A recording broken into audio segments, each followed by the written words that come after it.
หายไวๆเนาะหายไวๆเด้อแม่ตู้โดยเจ็บไข้โดยหายไวๆแม่สะดีคิดฮอดคิดถึงเด้อแม่ตู้ชาวลีเนาะมื้อแรงคอยสินอนมาหลับเด้อฮู้แม่ตู้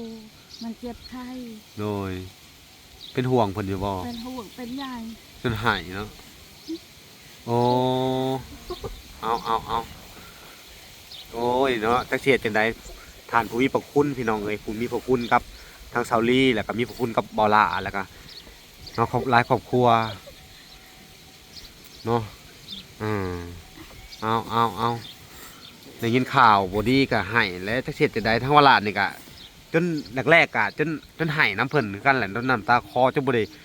หลับบ่ได้นอนมื้อน่ะฮะก็ได้เป็นห่วงเพิ่นพี่น้องเอ้ย ดีไวๆเด้อแม่ตู้คอยนอนมื้อแรงก็นอนมาหลับโดยสิเฮ็ดได้หันแม่ตู้ก็มันบ่สะดวกคอยก็มามีไผก็มามีคนก็ช่วยเหลือโดอันยนี้ก็คอยก็เป็นห่วงเป็นใยแม่ตู้โดยดีไวๆเด้อแม่ตู้โดยอ้าวพี่น้องเอ้ยทางวลาก็จักเสียจังได๋ก็อยากให้น้ำพุ่นแหละพี่น้องเอ้ยทางวลาก็เสียใจกันตกจนเงาไปฮู้ก็แม่ตู้ก็เจ็บไข้ โดยโอ้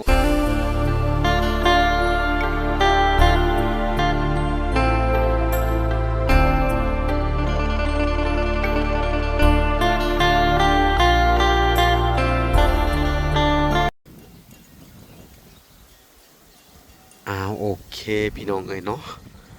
กราบสบายดีพ่อแม่พี่น้องเนาะเบิดสู่คู่สู่คนพี่น้องเอ้ยเนาะก็ยินดีเข้าสู่ช่อง YouTube บ่าวหลาสายบุญคุณธรรมคือเก่าพี่น้องเอ้ยเช่นเก่าเช่นเคยพี่น้องทักทายสบายดี FC ทางฝั่งไทยและ FC ทางฝั่งลาวและ FC ทั้งต่างประเทศนำเด้อพี่น้องที่รับชมบ่าวหลาอยู่พี่น้องเอ้ยเนาะมื้อนี้ทางบ่าวหลาก็สิได้มาเฮ็ดตามจุดประสงค์เนาะของทางผู้ใหญ่เพิ่นเนาะคือทางแม่ตู้นงคำบุญเทืองแล้วก็พ่อตู้บุญจันทร์คำบุญเทืองพี่น้องเอ้ยเนาะคือทางเพิ่นได้ฝากเงินเนาะมาสมทบเกี่ยวกับการเฮ็ดเฮือนเฮ็ดซ่านนี่แหละพี่น้องเอ้ยก็สิมาแจ้งข่าวดีเพิ่นทางงานชาวลีและก็ลูกๆเพิ่นเนาะในส่วนหนึ่งเพิ่นก็มอบให้ทางวลานี่มามอบเงินเนาะเป็นการส่วนตัวเนาะหรือก็ใช้จ่ายในครอบครัวเนาะแล้วก็ในการกะเกียมไว้เนาะในการสร้างเรือนสร้างซ่านพี่น้องเลยเนาะทางเวลาก็สิได้มามอบให้เพิ่นก่อนพี่น้องเลยทางซาลีเพิ่นก็นั่งรอถ่าอยู่นี่แหละพี่น้องเลยสบายดีชาลีโดยสบายดีลูกๆไปใช้เบิ่นแหละลูกชายแม่ลูกหลานอยู่ดีมีแห้งบ่มื้อนี้ไม่ได้เลยให้ทางเวลาก็ท่าสร้างอยู่ท่าสร้างเพิ่นว่าสิมาเฮ็ดอันนี้ให้นี่2-3มื้อแหละข้าวเวียกทั้งสร้างเพิ่นก็อิหยังวะเพิ่นว่าสร้างเพิ่นก็บ่ว่างเนาะสร้างคนหนึงก็เมียเพิ่นคลอดลูกอยู่กำอยู่ไผเนาะสร้างคนหนึงก็ไปเยี่ยมยามพี่น้องบ่สบายทางนั้นก็ได้สร้างก็ได้พี่น้องก็เลยเพิ่นว่าพังเบิ่งมื้ออื่นตอนเช้าเพิ่นสิมาเฮ็ดให้ตัวนี้เด้อแต่ว่าเรื่องของไม้เนาะพี่น้องไม้เฮือนไม้ซ่านเจ้าทางเวลาก็สั่งไว้เบิ่นแหละเด้อพี่แต่ว่าเกียมอันนั้นเลยเกียมสิเฮ็ดเฮือนเฮ็ดซ่านให้เจ้าเลยเด้อก็คือจุดประสงค์ของมื้อนี้ทางเวลามากอ่ะมาแจ้งข่าวดีเจ้าหั่นแหละเด้อคือทางแม่ตู้นงแล้วก็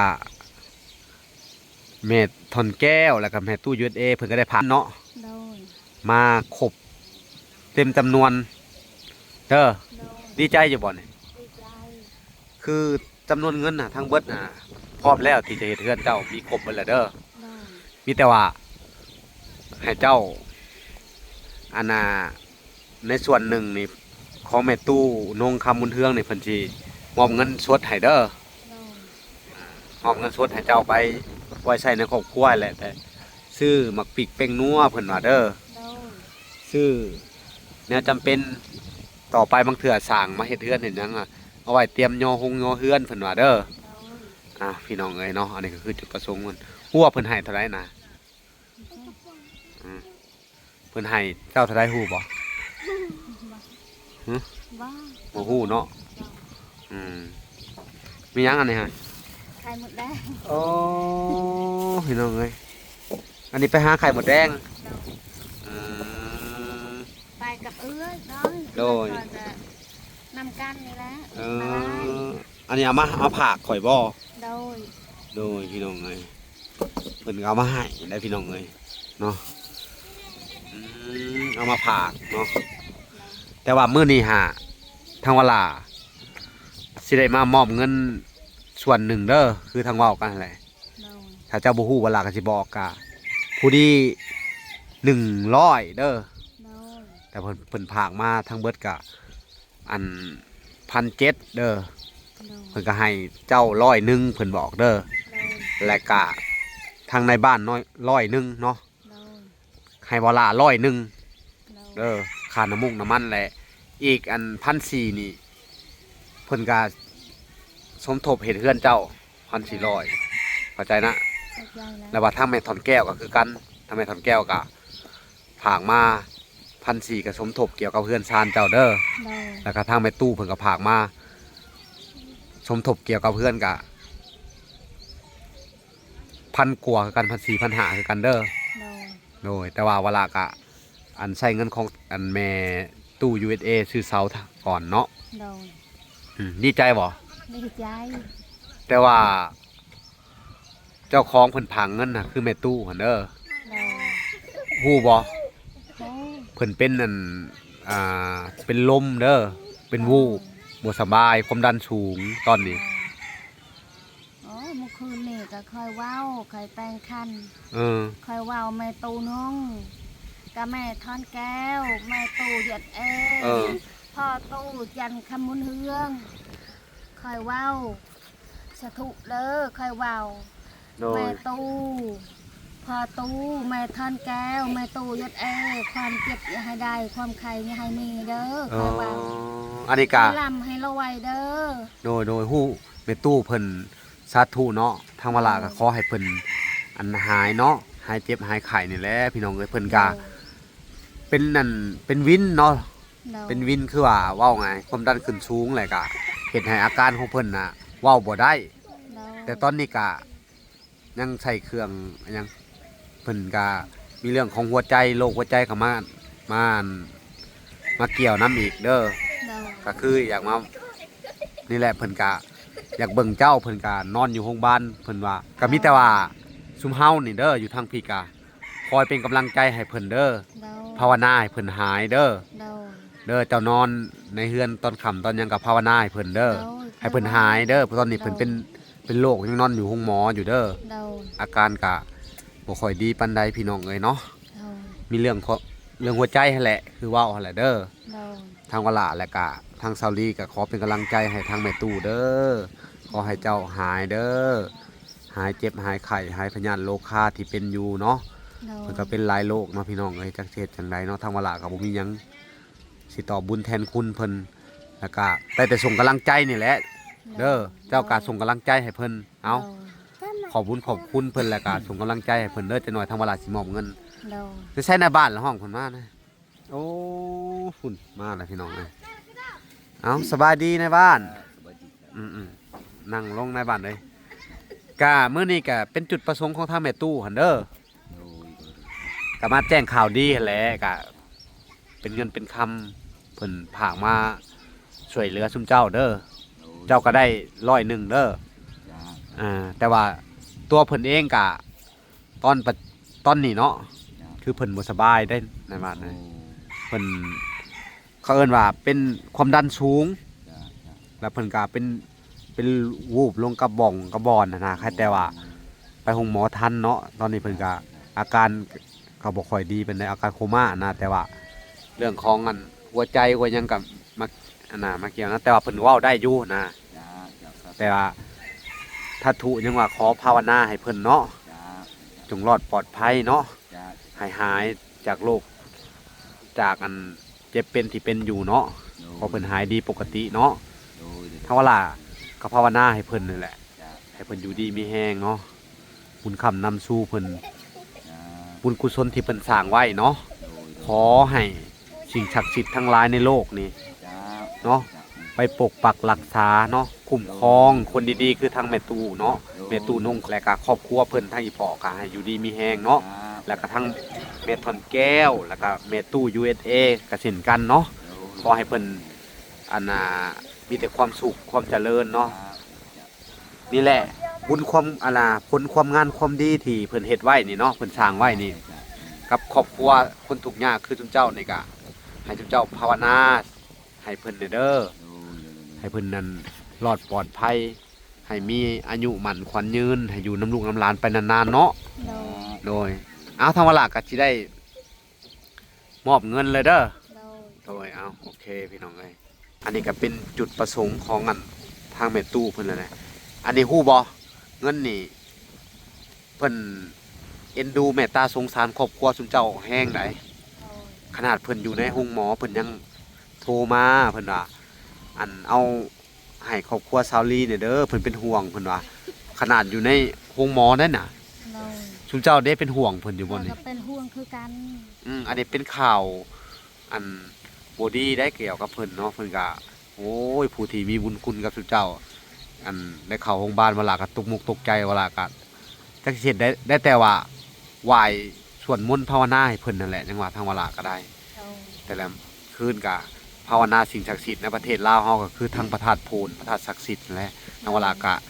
ได้กราบขอพรสิ่งศักดิ์สิทธิ์ทั้งหลายนั่นแหละโปรดไปคุ้มครองดูแลรักษาเพิ่นให้เพิ่นมีชีวิต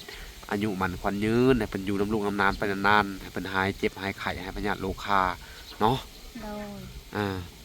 เอาเวลาก็สิได้มอบเงินเด้อ โดย ดีใจจะบ่เห็นเงินนี่ ดีใจ โมเมนต์ว่าได้มาง่ายๆได้เงินนี่เด้อ โดย นี่แหละพี่น้องเอ้ยเอาทางเวลาก็สิได้มอบก่อนอ่ะ สาธุมานี้เด้อคอยหับเงินแม่ตู้ขอยก็ดีใจหลายๆ โดย เงินแม่ตู้นี่กับแม่ตู้ความเจ็บอย่าให้ได้ ความไข่อย่าให้มีเด้อแม่ตู้ให้ร่ำให้รวยกาหน้านี่ โดย เจ้าก็เจ็บไข่ก็ให้ดีหลายๆเด้อแม่ตู้ให้ดีไวๆเด้อแม่ตู้ โดยคอยก็คิดฮอดคิดถึงคือกันแม่ตู้คอยเว้าเวลาคอยนอนก็คอยเว้าคู่มือ โดย คอยบลืมแม่ตู้คอยเป็นห่วงเป็นใย โดย ให้ลำให้รวยให้ได้หลายเด้อแม่ตู่เจ้า เวลาซื้อเลขซื้อเบอร์เจ้าทึกเลข6 โต สาธุ สาธุ เนาะ แม่ตู่เด้อ ปัจจุบันนี่ก็ เด้อ ให้เพิ่นหายเนาะหายจากการอาการเจ็บเป็นนี่แหละเนาะ เด้อ ขอให้เพิ่นมีพละอนามัยที่แข็งแรงขึ้นเนาะให้เพิ่น เด้อ อันหายจากโรคภัยที่เพิ่นเป็นอยู่เนาะ เด้อ เอา คอยก็เว้า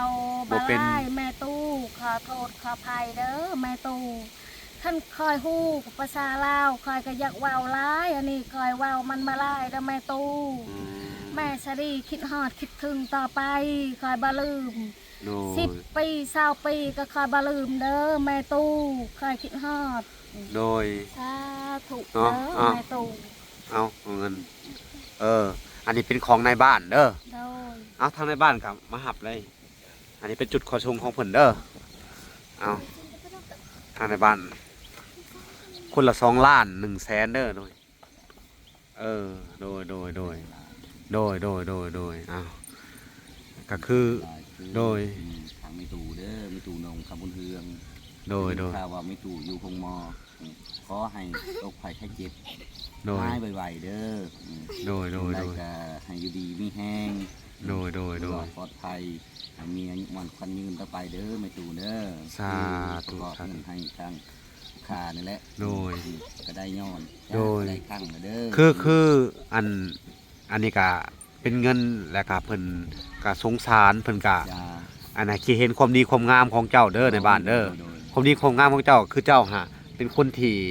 บ่ทิ่มบ่ปะลูกบ้านเนาะ จ้า อันนี้ก็คือคุณงามความดีของเจ้าเด้อที่เพิ่นเห็นแล้วเพิ่นก็เอ็นดูเมตตาทั้งครอบครัวเจ้าเช่นกันเด้อในบ้านเด้อเนาะอันนี้ก็เป็นจุดประสงค์ของเพิ่นเด้อ โดย พิ่นก็กำชับมาเนาะทั้งเวลาก็โอ้ยจักเฮ็ดจังได๋อยากให้เพิ่นนี่แหละหายมาปกติคือเก่าเนาะให้เพิ่นเป็น ทางมีตู้น้องเล็กหายไวๆเด้อ โดยหายไวๆเนาะ หายไวๆเด้อแม่ตู้ โดย เจ็บไข้ โดย หายไวๆแม่สะดีคิดฮอดคิดถึงเด้อแม่ตู้ ซาลีเนาะ มื้อแรงคอยสินอนมาหลับเด้อฮู้แม่ตู้มันเจ็บไข้ โดย เป็นห่วงเพิ่นอยู่บ่ เป็นห่วงเป็นใย จนหายเนาะโอ้เอาโอ้ยเนาะจักเฮ็ดจังได๋ท่านผู้มีพระคุณพี่น้องเอ้ยผู้มีพระคุณกับทางซาลีแล้วก็มีพระคุณกับบ่ล่าแล้วก็เนาะหลายครอบครัวเนาะอืมเอาได้ยินข่าวบ่ดีก็ให้แล้วจักเฮ็ดจังได๋ทั้งว่าลาดนี่ก็จนแรกๆก็จนให้น้ำเพิ่นคือกันแหละจนน้ำตาคอจนบ่ได้หลับบ่ได้นอนมื้อน่ะฮะก็ได้เป็นห่วงเพิ่นพี่น้องเอ้ย ดีไวๆเด้อแม่ตู้คอยนอนมื้อแรงก็นอนมาหลับ โดยอืม สิเฮ็ดได้หันแม่ตู้ก็มันบ่สะดวกคอยก็มามีไผก็มามีคนก็ช่วยเหลือ โด อัน ย นี้ก็คอยก็เป็นห่วงเป็นใยแม่ตู้ โดยดี สู้ ไวๆเด้อแม่ตู้ โดยอืมเอาพี่น้องเอ้ยทางวลาก็ได้เสียดใดพออยากให้น้ำพุ่นแหละพี่น้องเอ้ยทางวลาก็เสียใจกัน ตกจนเงาไปฮู้ก็แม่ตู้ก็เจ็บไข้ อืมโดยโอ้เอาสู้ต่อไปทางเจ้ากะสู้คือเก่าเฮ็ดเลยนี่แหละคือผลช่อยมากกับตั้งมุกตั้งใจเอาทำความดีเด้อหาอยู่หากินพี่น้องเอ้ยทั้งเพิ่นกะมื้อนี้กะมีของผากให้วลาอีกผักหวานไข่หมดแดงโอ้ยขอบใจเด้อสลีเด้อ โดน เอาสู้ต่อไปเนาะ โดน โอ้ยพี่น้องเอ้ยเฮาก็เป็นห่วงเพิ่นบ่แพ้ชาวลีคือกันทางวลาก็ได้ ผู้ที่มีพระคุณพี่น้องเอ้ยเนาะ โดน กาหลายๆทานน่ะคือทางแม่ตู้ USA ก็เช่นกันพี่น้องเอ้ยแล้วก็ทางแม่ทอนแก้วก็เช่นกันคอยเพิ่นอยู่ดีมีแฮงเนาะและทางแม่ตู้ก็ให้เพิ่นหายไวๆเนาะ โดน ทางทุกเฮาก็บ่มีหยังสิตอบบุญแทนคุณ มันไกลไปหาเบิ่งกันก็บ่ได้เนาะก็ได้แต่ส่งกำลังใจแล้วก็ส่งพรเนาะส่งพรไปให้เพิ่นหายเนาะ ให้สิ่งศักดิ์สิทธิ์ทั้งหลายคือเทววุฒิเทวดาสิ่งศักดิ์สิทธิ์อันอยู่ในโลกเฮานี้เนาะที่ทั้งบ่ว่าจะเป็นทั้งพระธาตุแทงทองคำเหลืองเนาะเรือพระธาตุโพนพระธาตุศักดิ์สิทธิ์ขอบันดาลมนต์คาถาเนาะไปโผดไปเป่าเพิ่นให้เพิ่นอยู่ดีมีแห้งให้หายเจ็บหายไข้หายพยาธิโรคาทางวลาก็บ่มีหยังเนาะสิตอบบุญแทนคุณเพิ่นเนาะก็มีแต่คำอวยชัยให้พรเพิ่นนี่แหละให้เพิ่น พรนี่ก็ขอให้เป็นพรอันประเสริฐเด้อเนาะขอให้หายเนาะนอนในบ้านเนาะโอ้ยโดยเป็นห่วงเฮาก็ได้โดยเนาะโดยโ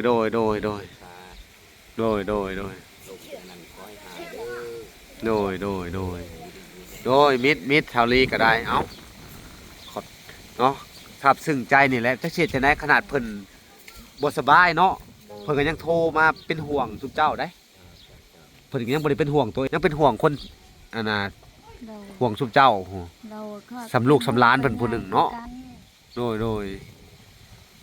โอ้ยพี่น้องเอ้ยจักเสียจังได๋ โดน ทางวลาก็ได้ เนาะ ไวๆเด้อแม่ตูก็จะเป็นห่วงเป็นใหญ่คือกัน โดย คอยเว้าเวลาคอยแต่งขันก็เข้าว่าคอยเว้ามืดแม่ตู โด ง ย งแม่ตูUSA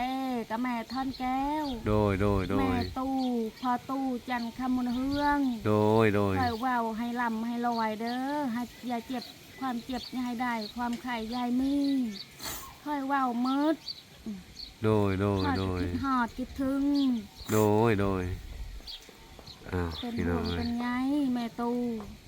โดย เวลาคอยไปหากินก็คอยก็บ่ลืมแม่ตูคอยเมื่อก็เบิ่งแม่ตูก็มีแห้ง เบิ่งในรูปอะเนาะ เบิ่งในฮูป อื